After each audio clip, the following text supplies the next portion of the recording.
Wow. You guys look amazing from up here. I love the energy. When I was told I was going to be sharing today, I was asking myself what I'm going to do with 1 hour. How much time do I have, Victoria, by the way? Victoria, how much time do you have? 45 minutes. You know, when they told me 45 minutes, I was like, what do I do with 45 minutes? Nimbe tawala, nimbe new song, nimalize. Then nitewase wakamwashare testimonies, you know.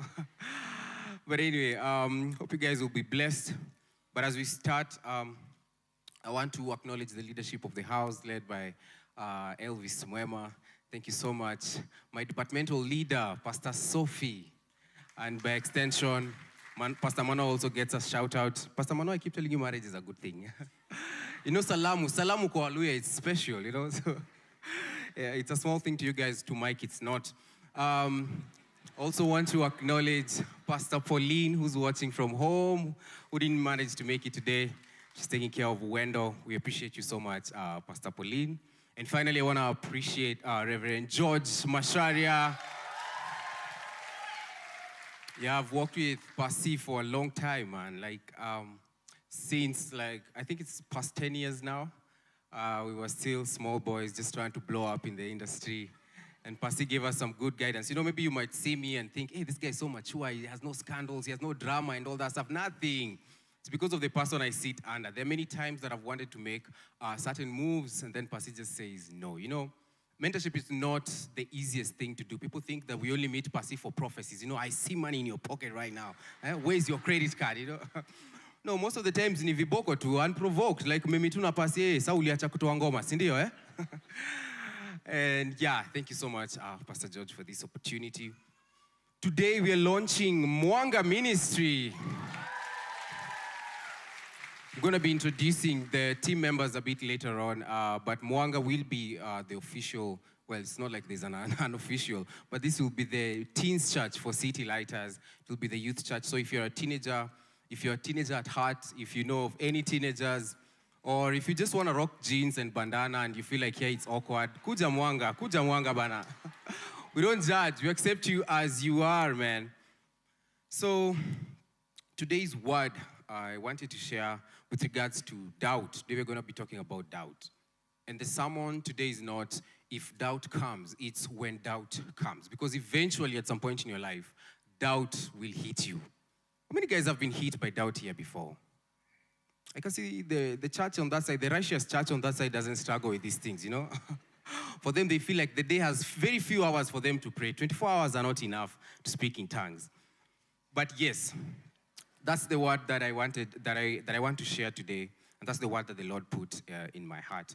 Clearly, you can see He confirmed that by the rain yesterday. You guys think it's a coincidence? Yeah, you know, you're rolling with Elijah, so maybe, Chacha, you can just add some bass on this microphone so that I sound a bit deeper. So, yeah. No. So let's talk about doubt. And this is the year when Pasi gave us the word of the year, and the word of the year was overflow. I mean, we came here on 31st, and we were prayed for. We prayed, and the word was strong. The word was powerful. And we fasted the whole 28 days, you know. Once you see it, it's gotten to 28, you know it will never go back to 21, eh? Yeah. Leona Omeko 20, nikasema, what? Like, there's no day Pasi atakuja hapa aseme, okay, this year we're only doing 21. Like, forget it. From here, it's what? 40. 40. Hey. It's 40. So, and the year might have started really well for some of us. You know, maybe we've been experiencing overflow in our lives, and doors are opening and things are working out. But that might not be for every single person. And also, maybe there's some areas in our lives that we expected overflow, that we are not getting overflow, you know. And this is just the third month, right? We're in the third month, huh? So maybe, you know, this is when now it starts to hit you. Did you really hear from God? You know, you're just at home, you know, you're just wondering what's happening. Jonah alisema overflow ama overslow? Because the way my things are going, nilikuwa nimekaa upstairs na unajua nikaa tusikiangi poa huko. Yeah, and then you're like, oh man, maybe the word was wrong, or maybe the word wasn't right. And that's where the devil steps in with this whole thing of doubt. Now, as I've said, it's not a matter of when, it's a matter of, it's not a matter, it's really a matter of when, not a matter of if. So it's not that if doubt strikes, it's when doubt strikes. So today we're going to be talking about doubt. We're going to be talking about why we get doubts. I have 75 points on that. Do you guys have anything you're doing in the afternoon? You want to be somewhere else apart from the house of the Lord? Surely, you guys. So we're going to be talking about why we get doubts. We'll do how to fight doubts, and then we'll finish up with what overcoming doubt does. So if you see your neighbor is not writing notes, just judge them and tell them these are the last days, and, you might easily forget, these things, they were prophesied, but people are just rebellious. But anyway, I mean, you spend a whole week preparing a sermon, then you say, I come to want to chill. Yeah. So we're going to be talking about why we get doubts. And the first reason why we get doubt, the number one reason is who we are listening to. You need to be very careful who you allow your ears to go to. We need to be very careful who we allow to speak in our lives. We need to vehemently guard that to keep our faith in God. Somebody can easily spark doubt inside your life. And just the same way faith starts as a small seed, doubt equally starts as a very small seed. And you might think it comes from some of the most big things or some of the most sinful things, but it's in small statements, Maybe at your workplace, at your boss is here telling you some stuff, and then these things, maybe God has announced that you're going to be one of the biggest artists of this generation. And then when you look at YouTube, and then when you look at what people are saying about your views and your subscribers, you start feeling like there's a disconnect here. And the first verse of the day that we're going to be reading from the book of Genesis chapter 3, verses 1 to 7. Are we ready? Of course you're always ready. Now the serpent was more crafty than any of the wild animals the Lord God had made.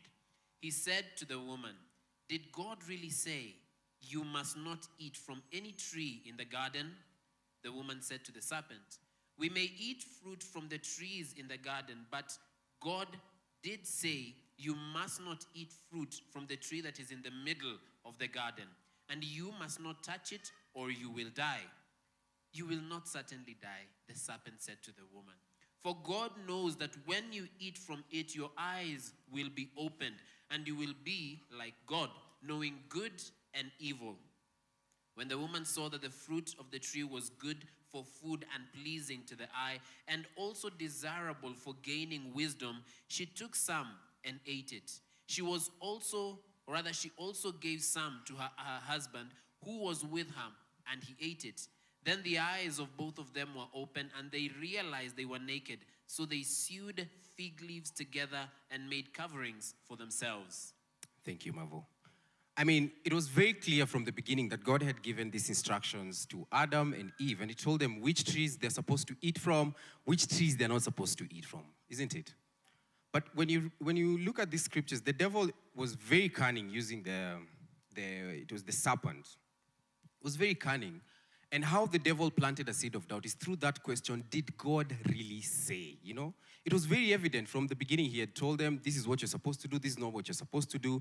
But with that statement, it planted doubt in Eve's mind, and they questioned everything that God had told them. Can you imagine? Right now, I'd be in heaven, enjoying fruits, chilling with lions, elephants, as we worship with angels. But now Eve did this thing, and now I have to work hard, put resolutions, have goals, pay taxes. And this really was the cause of all our problems. It started with a small thing, and that was just a seed of doubt. Did God really say? And there are many times that God calls us into spaces. God calls us into ministries. God calls us into our workplaces. And then you keep questioning, did God really say? You get your first hurdle, you get your first obstacle, and here the devil challenges you and asks you, did God really say? And when you look at circumstances, you're like, Lucifer on a point. You've just given him a small loophole. But some of us, it's not even the voices around us. It's actually the voices inside our heads. It's what your mind keeps telling you. It's that constant nudge that you get from your mind that's not even from God. And we see this very clearly with Moses. When you look at Exodus chapter 3, verses 11, it says, "And Moses said unto God, who am I that I should go unto Pharaoh and should bring forth the children of Israel out of Egypt? And that's the same question that most of the times we ask ourselves. Like, God has called you into a space. He said that I want you to do this. He's given you certain commands and instructions, and he's even told you how to do it, and he's confirmed it so many times. But every single time, the voice inside your mind keeps asking you, who are you to do that which God has called you? And this is one of the ways in which we plant doubts in our minds. Let's look at the book of 2 Corinthians chapter 6, verses 11 all the way to 13. So here we're going to look at Paul telling these guys that these things that you guys keep thinking are all inside your head. They are not the truth. It's not the gospel truth. But us, because of zile vitu zenye tumepitia, and it's not even our fault. Ukiangalia ile kitu yenye God anakwambia ufanye, you're probably the first person in your lineage that you're trying to break that curse or that bondage. So it definitely plants so many doubts inside of your head. So you have it? I can read it for you. So it says, 2 Corinthians chapter 6, verses 11 to 13, it says, you have it? Yes. Perfect. Dear Corinthians, I can tell you how much I long for you to enter this wide open.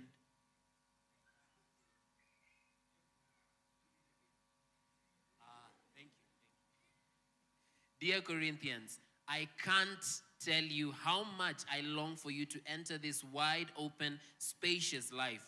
We didn't fence you in. The smallness you feel comes from within you. Your lives aren't small, but you're living them in a small way. I'm speaking as plainly as I can and with great affection. Open up your lives. Live openly and expansively. Are you guys hearing what the Bible is saying? That the smallness that we have is from within us. God has called you into big spaces, but because of the smallness that you have, you feel like you don't deserve to be in such spaces. You feel like you don't deserve being in such greatness because of maybe where you're from or some of the things that you've been fighting. And this is the same thing that Moses was struggling with, you know.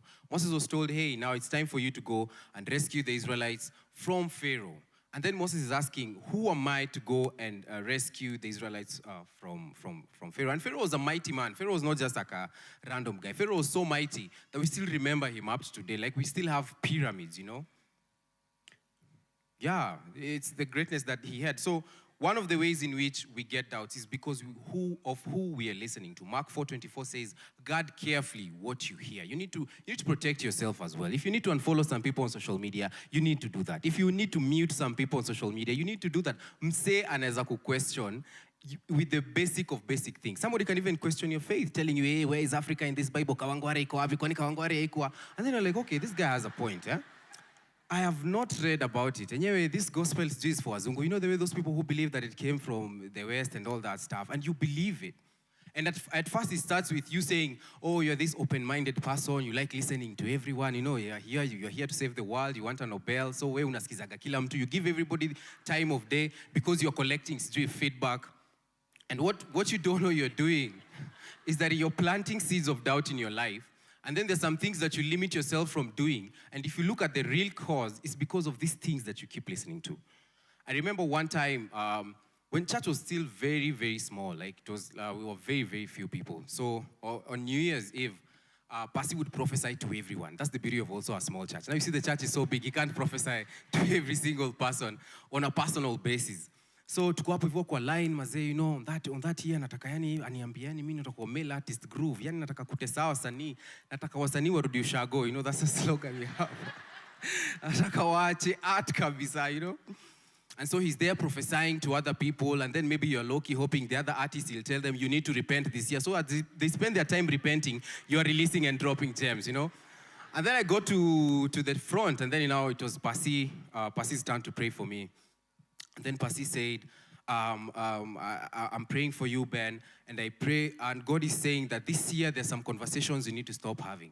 So I was like, yani nimepanga hiyo line yote. Kufika hapa kuambiwa that there's some conversations that I need to stop having. So even when we met the other time, I wanted, you know, to just confirm with him. Nilikuwa namuuliza, do I put some worship music so that I put you in the mood again? You check in the spirit if there's something you forgot, you know?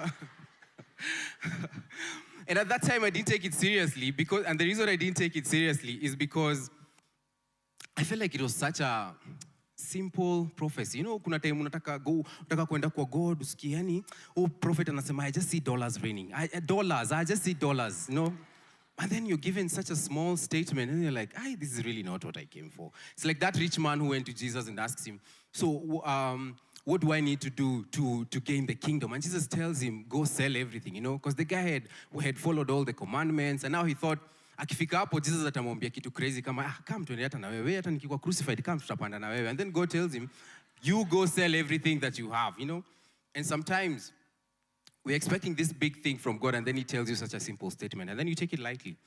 But looking back, what was happening in my life, I was doing music, but I was also transitioning into content, into podcasting, into all these things, hosting. Now, what had happened is I used to ask advice from a lot of people. Like me, used to be those people when you're an upcoming artist, you ask every DJ, umesikiaje hiyo verse 2? Hiyo verse 2 inaweza hit, eh? You keep asking people for opinions. And everybody was telling me that if you try and mix your music with all these other things, you're going to kill your career. And they would even give me examples. So these guys were right, But I felt the nudge inside of me that this is what I'm supposed to do, and this is the direction that God is taking me. But every single time I'd go and ask advice from these guys, wangenitupisha tu mbao, then I keep on slowing down what God is trying to do inside my life. And so that's why I'm here to tell you that we need to guard what we are listening to. We need to guard who speaks into our lives. Not just anybody is allowed to give you an opinion, even if they're an expert. I mean, if God is trying to do a new thing inside of your life, why are you asking people who've never seen this new thing about something that God is about to do? So you need to get to a point where you're not listening to opinions. I mean,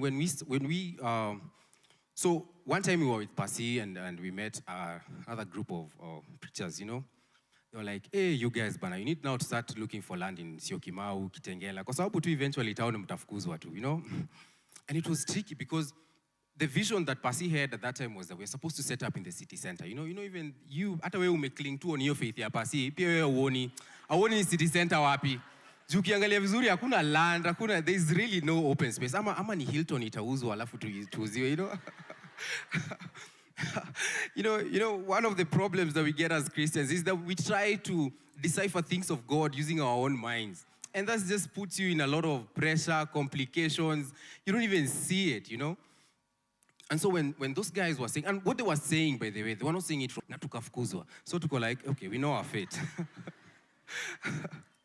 So when Pasi, and I'm sure he's going to be sharing the testimony, he shared about the space that was found, I was just like, this is truly God. Now, number 2, I told you there are 70, how many? 75. Now, number 2 is exhaustion. Kuchoka, fatigue. I'll give you time to write it. Now, exhaustion is fatigue, kuchoka, and this thing also can be a place that allows doubt inside of our lives. Now, when you look at the Bible, today we're going to be looking at 1 Kings chapter 18 and 19, and I need to give you a summary because it's a very long verse. So let me give you the story. So in chapter 18, what's happening is that there was a lot of drought in Israel, and Elijah decides that because people have become so rebellious and anti-God, that Elijah is going to face King Ahab. The king back then was King Ahab and the wife Jezebel. So he decides that he's going to face King Ahab head on. It's Ahab if you went to St. Christopher's. If you went to Senior Chief, ni Ahab.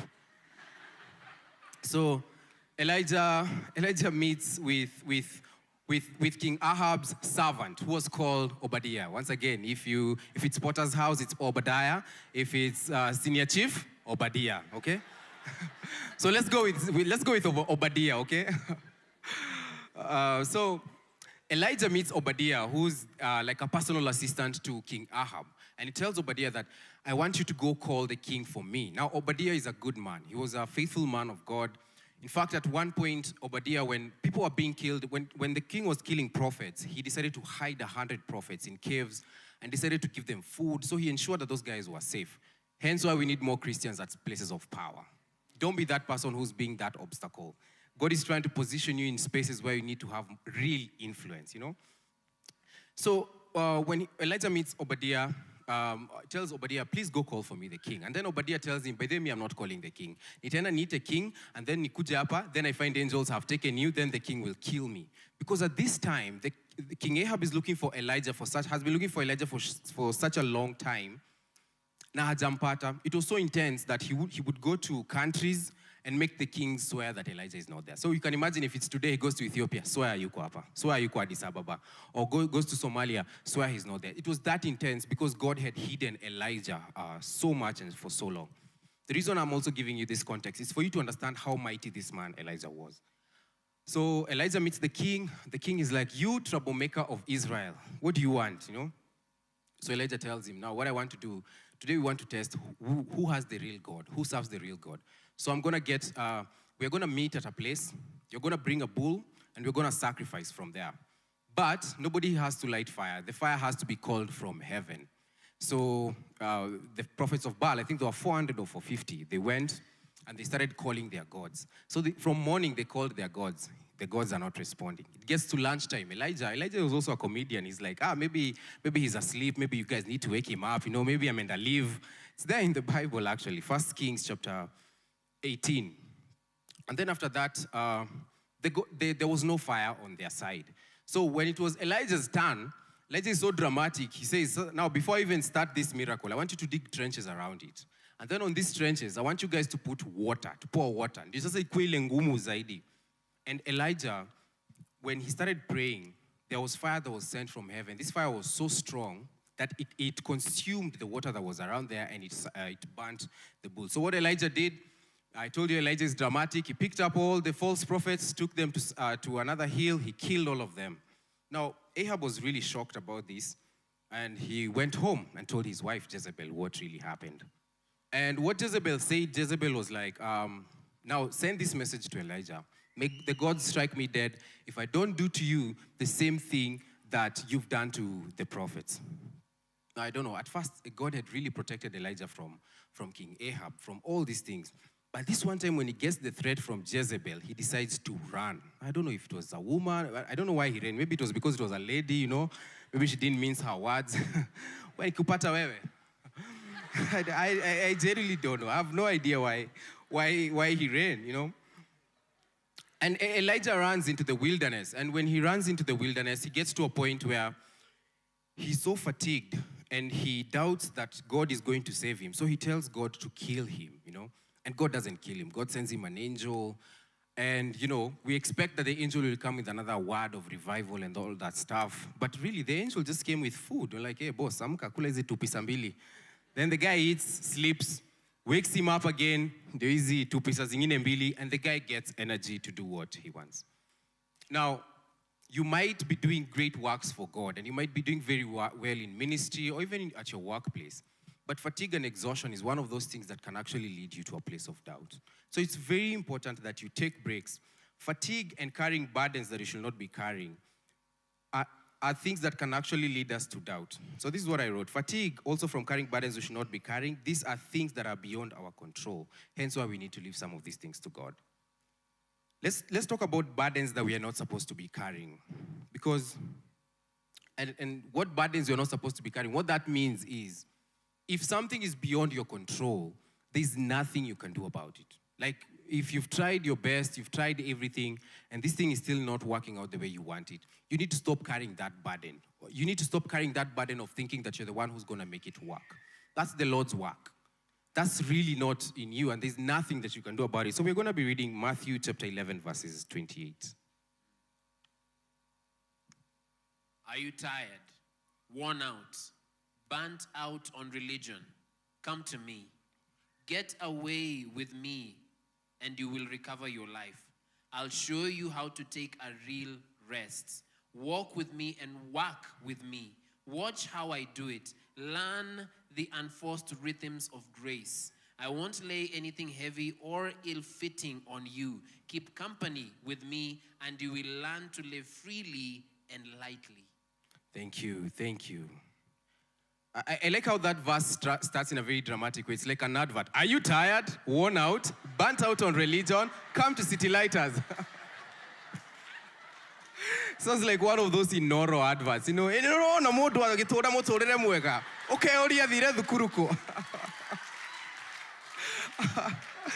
they were advertising a college like that some time back. And I like how I like how dramatic this verse is. And basically what that means is if you get up, I give you guys some time, eh? No, it's true. See, hata nyi meona. Are you tired, worn out? But really, some of us walk around carrying burdens that we shouldn't be carrying. If, for example, you have somebody who's sick and they're terminally ill, it's really not, it's not up to you now. That's now on God. If you're trying to get a breakthrough, let's say at your workplace, and you work hard, you're faithful, let's say you're looking for a job. You've been sending CVs, you've planned out yourself well, you keep time, you're a disciplined person, and you're not getting the job. That's beyond you. There's nothing you can do to get that job. And now at that point is where you're supposed to leave it to God. So this verse is talking about that you need to transfer your burden, which is the burden of looking for the job, and tell God to give you the rest. And you rest in that season and you let him do what he's supposed to do. The problem with us is that we try to find solutions for God. We try and help him. You feel like, hey, God, ako very busy. Unajua sasa Ukraine, juzi kumeharibika, so I need to help him. You don't need to help God on anything. After you've prayed out to him and you've laid your burdens to him, it's for him to take over. Now you pray to God that he may give you the peace and the grace. Otherwise, this will translate to a lot of doubt in your life. Number 3, some of the things that cause doubts in our lives is circumstances and past encounters or traumas. Now, here I'm going to be referring to the book of John chapter 5, which talks about the guy who was at the pool of Bethesda. It's not Bethsaida, it's Bethesda. Yeah? Wasi Potter's house wanajua ni Bethsaida. Wasi senior chief. Oh, they're going to be waiting for me outside. But anyway, the Lord is my army. Shall protect me like Elijah.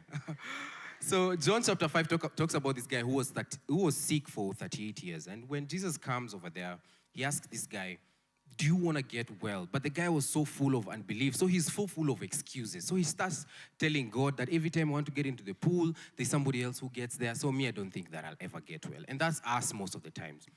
Maybe at some point in your life, you tried to pray for something. You tried praying that God will give you something. And then that thing didn't come through.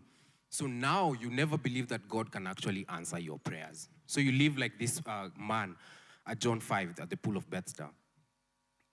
That every single time God is asking you, do you want something? You still have doubts in your life. And sometimes you're doubtful that God will come through because maybe there was a time we trusted for something and it didn't go according to the plan. And that leads us to automatically go into defense mode, And that's what your mind does subconsciously, Your mind, the way the brain is designed to protect you as a human being. So, wase wakizoea kukudiscourage nama kukuhurt, automatically your brain goes into defense mode. It doesn't tell you. Si ati itakamu siku ikwambia, hey, sasa penye tumefika hapa, Mike, I'll have to take over as your brain. No. It doesn't work like that. But subconsciously, you'll find yourself, you're so 50-50 before you start something because you feel like, if I start this thing, there's a probability I'm going to fail because you failed before. And I'm going to give you a personal story here. So 3 years ago, my sister was sick. My sister she had cancer. And what happened is we prayed about it. We were really praying. And God gave us the grace to even go through that season. And it was such it was a painful season and a very heavy season. But after God took her, God gave us this peace. Like we had a lot of peace in our house. But later on, I started noticing a pattern in my life that every time somebody would come to me and they want us to pray for somebody who's terminally ill, I'd automatically start praying for the family to have peace because I lost somebody even if I prayed for them. So I'm thinking that that's the norm of life. So when somebody is sick and they have a terminal disease, we just need to start praying for their family, for peace, because they might lose their person. Then some of these people that we would pray for, they got healed. Like we used to have testimonies that, hey, you prayed for me about this and it worked. And so God started asking me, like, why is it that every single time you're about to pray for somebody, you go into that mode? And that's when I checked carefully, I realized it's because it happened to me that way. So I'm assuming that moving forward, this is the system of life. But this is not the system of life. And what we don't realize is that past encounters and past traumas that we've gone through as individuals might affect how we believe in God. And so we need to be very careful not to be like the guy at the pool of Bethesda, that we're just full of excuses and stories that we want to tell God. If God asks you if you want to go to the next level, you say yes and amen. We're on the fourth one. 72 more to go. Alienation. So alienation is being alone. Like you're used to being a lone ranger. You do things by yourself or removing yourself from a community. So when the devil ensures that he has set you up alone, that's the best time to plant seeds of doubt. Now in the Bible, what we see here is that we see this in King Saul. King Saul was the first king of Israel. He was anointed. He was anointed by God, and he was so blessed. And he was a blessed guy, actually. But what started happening in King Saul's life, he started avoiding his advisors, he started avoiding his friends, started avoiding people who are close to him, and he started isolating himself. What this did is that he started making mistakes, and these mistakes led to his rejection for his ministry. You remember that time he was supposed to wait for the priest to make the sacrifice? It was like he's in such a hurry, he needs to do it, and then God canceled him. Another person is Elijah. In this story, what happens when Elijah goes into the wilderness, he leaves his servant at a place called Belshazzar. I think Belshazzar, yeah? He leaves his servant there, and he decides to go into the wilderness alone. And that's another problem that we have. We want to do things alone. We want to solve these problems alone. And later on, we are going to be looking at Galatians and what the Bible says about us having a community and carrying each other's burden. So don't be a lone ranger, because that's the time that you're mostly prone to the devil planting seeds of doubt in your life. It's the same thing that happens in the animal kingdom. When a lion wants to attack wild beast, aiendagi tu hivyo ati inaruka inatoka na mbili. No, it doesn't work like that. They have to single out one, push it aside, ensure it's alone, and then attack. It's the same thing what the devil does. He ensures that you don't have a community around you so that he can pounce on you and consume you proper. Comparison is number 5. Comparison. Things that bring doubt inside in our lives is comparison. And what comparison does, it hinders us from acknowledging our own progress, and we start noticing other people's progress. You know, this life, there's nothing like you've been left behind, because you are on your own path that has never been traveled by anybody, that God designed for you alone.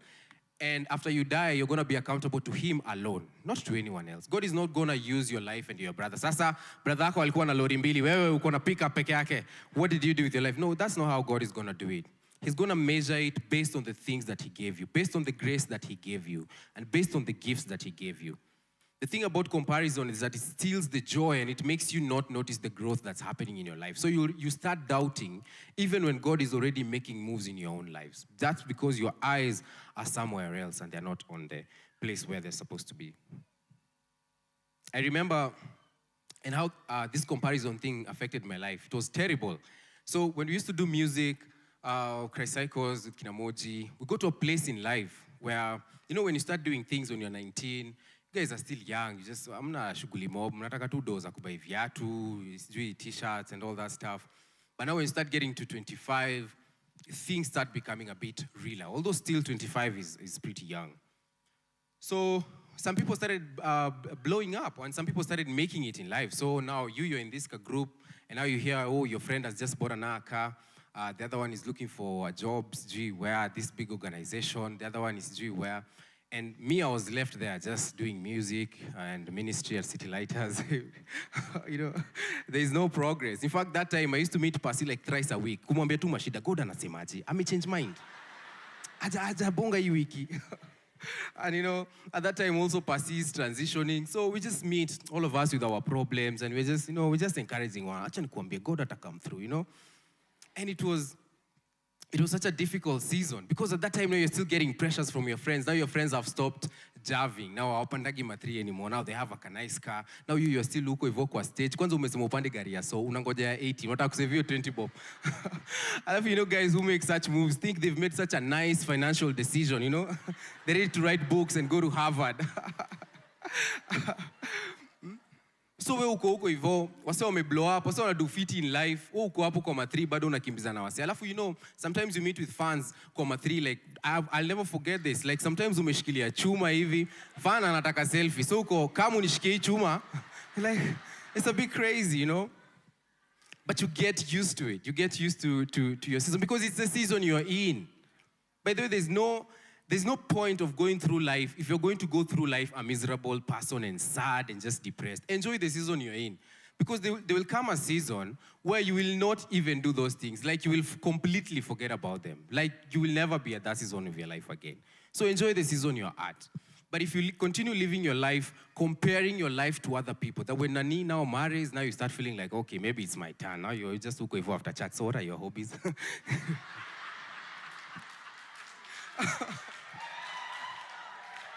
You know? You're now trying. You're doing the most, man. You don't need to do the most. When God's appointed time comes, he's going to give you the person, period. You know? But because, and you see, this is a thing we learned in school, where you have to compete with guys. Like me, I was in a school where it was cutthroat. Like we used to compete so bad that guys would sneak in even during Christmas. Yani msi anaingia ndio awashinde. And it's crazy, you know? Yeah, but we passed. But we came out very toxic, though. We had to heal so much. When you look at King Saul again, King Saul, another problem that King Saul is getting in his life is that he keeps comparing his life with David's life. So God has blessed David in such a mighty way, King Saul starts feeling jealous and he starts plotting how to kill him. Because this is the thing. It starts with you comparing, then it graduates to another point of jealousy. It gets to a point of jealousy whereby now you hear, hey, nani alibai Land Rover, disco maze, kitu safi, uko like, na bado wana rent, you know? You start being like that, and then you think you sound wise. You think you sound wise, but you're actually not wise. You're just bitter and angry. And you're bitter at yourself because you feel like, why am I here and why are they there? Really, just walk your path and walk it with God. Tell God to give you fulfillment of the season you're in. If you don't have a job, wake up in the morning and tell God to just refresh you, you know? You might be shocked that you might end up living a more satisfied life than the person you think has what you want. This is the same problem we see with the Israelites when they're in the wilderness. The Israelites always used to compare themselves with other people. At some point, they even got to a point and they said, now you know what? We've seen other countries have kings. We also want a king. Initially, God was supposed to be their king. But they said they don't want it. Hawataki hiyo format. You were in the Samaritans and in the Palestines. Or was it Palestines, yeah? Philistines, yeah. Thank you, Chairman. With the Philistines, you know? And what they used to do is that they stopped believing in what God was doing for them, and they started comparing themselves and started getting doubts about God and God being their provider. And that's where it goes. You need to be very careful that you don't compare your life with somebody. I struggled with this thing for years, man. For years. I noticed I was just bitter and angry. Like, ukiona song ya msanii natrenda, huyu ataenda mbali, huyu ni mbili tu hii mwaka hakuna kitu ingine. You're just angry and bitter. Let me tell you, when your time comes, you won't need to announce to anyone. You won't need to go proving a point to other people that you're great and you're blessed. They will see it. It comes naturally, you know? Now let's go to how do we fight doubts. Nimehurumia hizo zingine 73, I'll do another Sunday. Let's do how do we fight doubts. Number one is growing your faith. You need to fight doubt by growing your faith. You grow your faith by reading the word and by prayers. When you read the word, it helps you understand who God is and why life is designed the way it's designed. Let me tell you, if you even struggle reading books, by just reading the Bible alone, it will just make you smart in some areas. There's some places you speak, people think, hey, this guy is smart. Which book are you reading? And now you can't tell them Nahum or Micah, because you're like, you know, who wrote it? Micah, actually, you know. You know, by just reading the Bible has so many solutions. The Bible talks about finances. The Bible talks about how to treat your friends. The Bible talks about how to treat your family. You get to learn about Jesus, why he was doing some things. It's such an interesting thing. So you overcome doubts by growing your faith. You grow your faith by praying and by reading the Bible. It looks so basic, but it's really one of the key elements to success. Prayer, what prayer does is that prayer puts you aligned to God's will. So you start doing things that God intends you to do in that season. So you rarely make mistakes. People think you're so smart. You're actually not like the smartest guy. Like you know yourself, eh? And maybe that's why you lean on God more. Sometimes it's not good being the smartest because sometimes when you're too smart, you feel like you can do things by yourself. When you know you're not that intelligent, you lean on God completely for everything. Only God. It's true, it's God. You just started this business at this time. Maybe uli import containers, do your tasers, na hiyo ndo time tasers zimehit sana kwa parking, sasa you become a billionaire tu kimchezo mchezo. Like the moves that you make are so correct. Number 2 is how we overcome doubts is by having a community. Now, being in a community gives you the chance to be around people at different stages of their faith journey and to bear their burdens alongside them. So, 2 things. It allows you to be with people who are at different seasons of their life. So, you're with this person who maybe is in a season of abundance. And then you're also with this person who's in a season of lack. So you tend to find where the balance is. And if you're in a season of abundance, don't be proud and arrogant. It's just by God's grace that you're there. Also, if you're in a season of lack, don't be bitter and angry. Imagine utatoka. You don't need to be mad at the world and all that stuff. God is a very fair and a just God.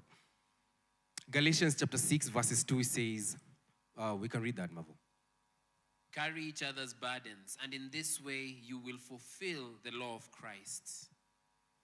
Carry each other's burdens, and in this way you will fulfill the law of Christ. Whenever you have a huge burden in your life, this is not the time for you to act all strong and all powerful. There are times that call for us to lean on other people, and I've seen that in my life. When I was in that crazy season, I can't even remember the number of times that I used to pray because, you just disoriented. And you see ati ni vibaya, see ati you worship God, sasa una chat tu na Lucifer, nothing like that. Like you're just not there, And this is the point where now other people stand in the gap for you. And that's what community helps. So you want to overcome your doubt. Maybe the reason you're doubtful in whatever season you're in is because you're not leaning on other people. We are designed like that, especially as Christians. We need one another. For anything to work, we need one another. Number 3 is remembering past victories.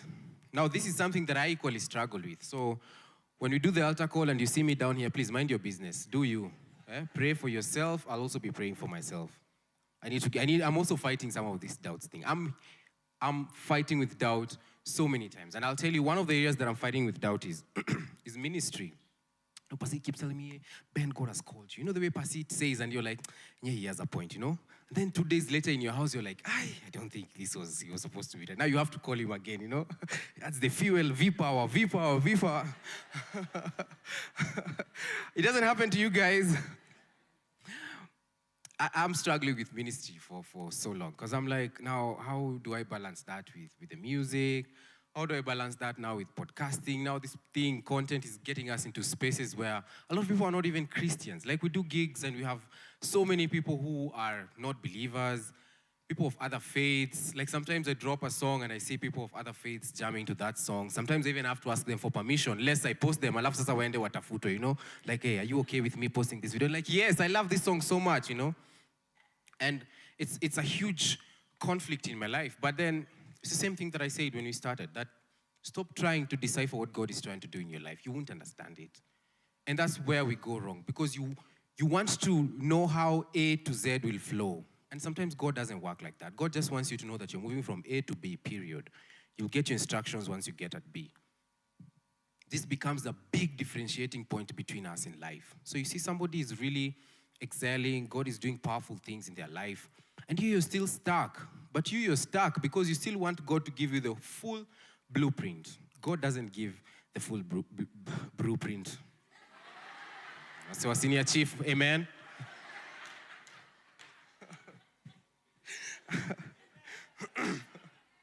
Amen, Moji. Now, on remembering past victories, we need to make it a habit to write down our breakthroughs and our success points. If God does something great in your life, please just go write it down. Go record it.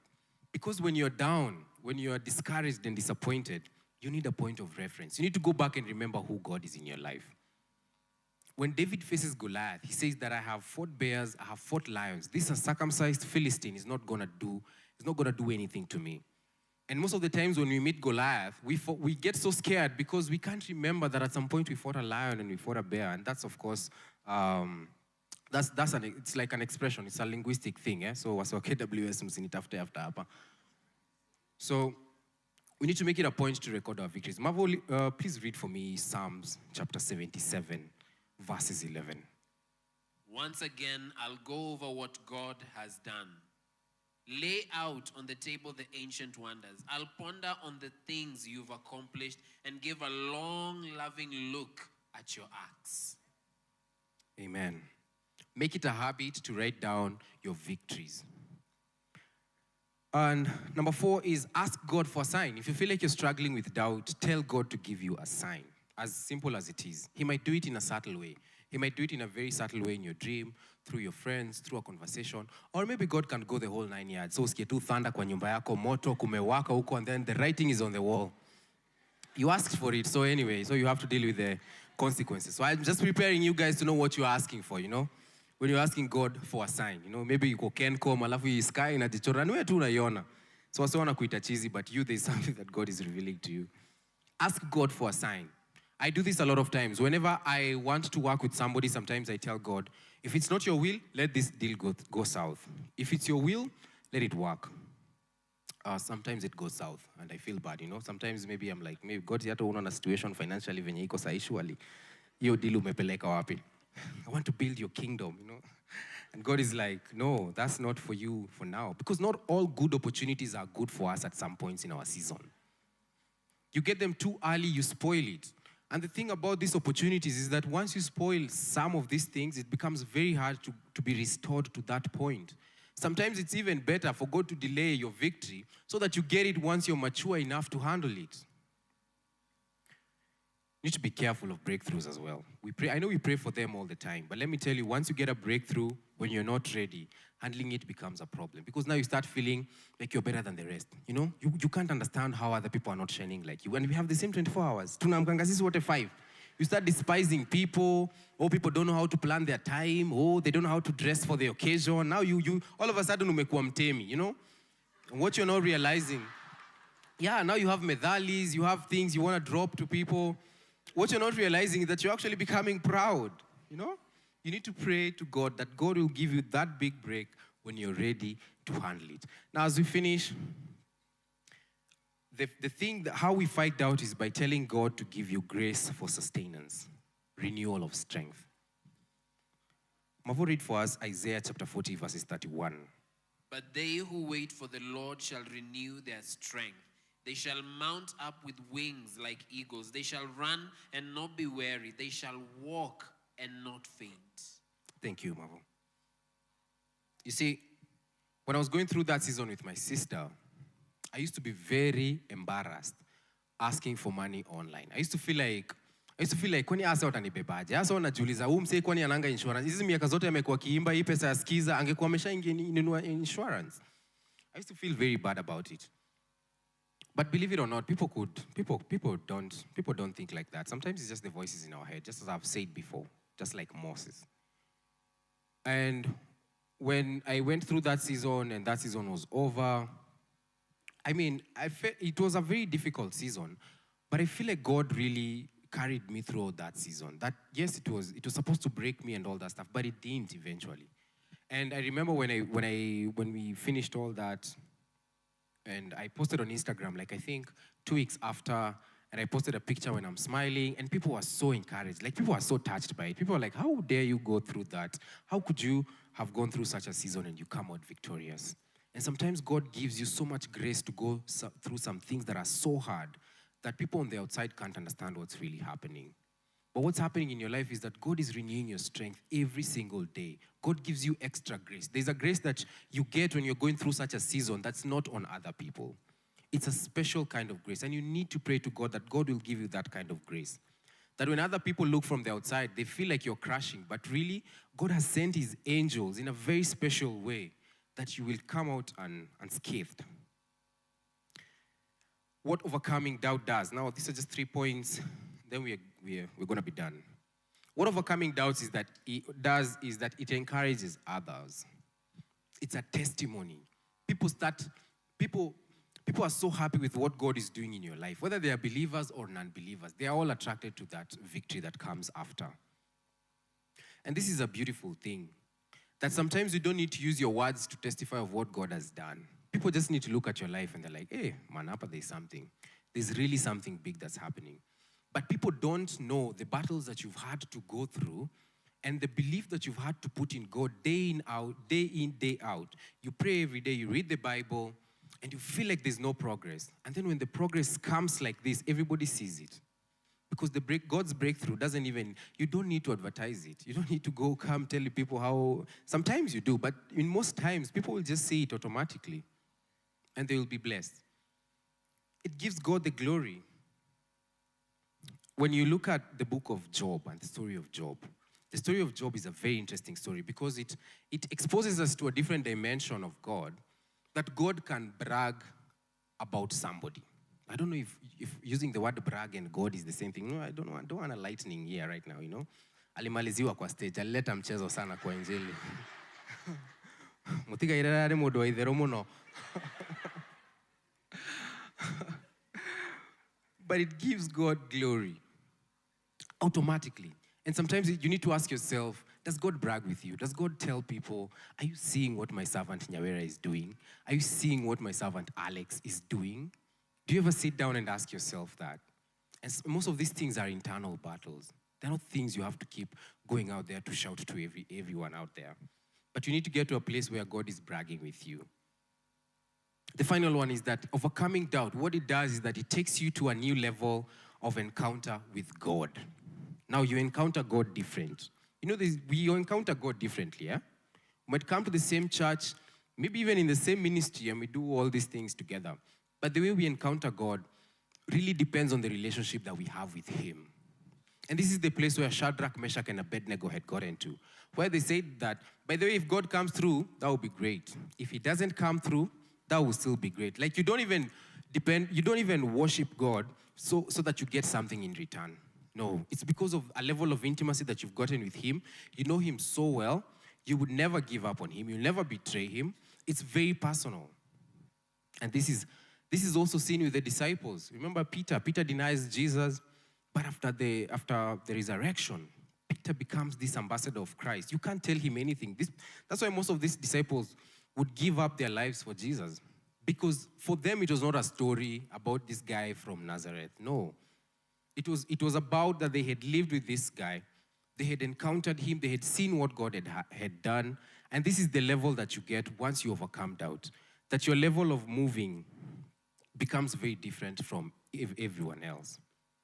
And now as we wind up today, I want us to get to a place of reflection. I want us to get to a place where we're asking ourselves tough questions. There's some of us here who God has called to move in different areas of our lives, but we are stuck. We're not stuck because we are bad people generally, but we are stuck because we feel like we are doubting so much that which God is calling us to do. And that's the prayer that I want us to do. So as we finish, I want us to stand up. I want us to stand up, and as I invite also Reverend George Masharia to come up on stage and lead us into this prayer, that we are going to make two types of altar call. One is for anybody who's struggling with doubt in any area of your life. Maybe God had promised you something. He had said that this is what is going to happen. This is what I'm going to do in your life. But it's not happened, and it's genuinely not looking like it's about to happen. Now you've started doubting what God is doing. That's the first group of people that we're going to be praying for. The second group that we're going to be praying for are people who God has called out to do stuff, but you've never done it, simply because you're doubting it. I want us to reflect on this. And as we pray, as we invite Pastor George, Pasi come up on stage. Let's clap for Pasi as he comes. I want us to reflect in those two areas as Pasi makes the altar call. God bless you guys.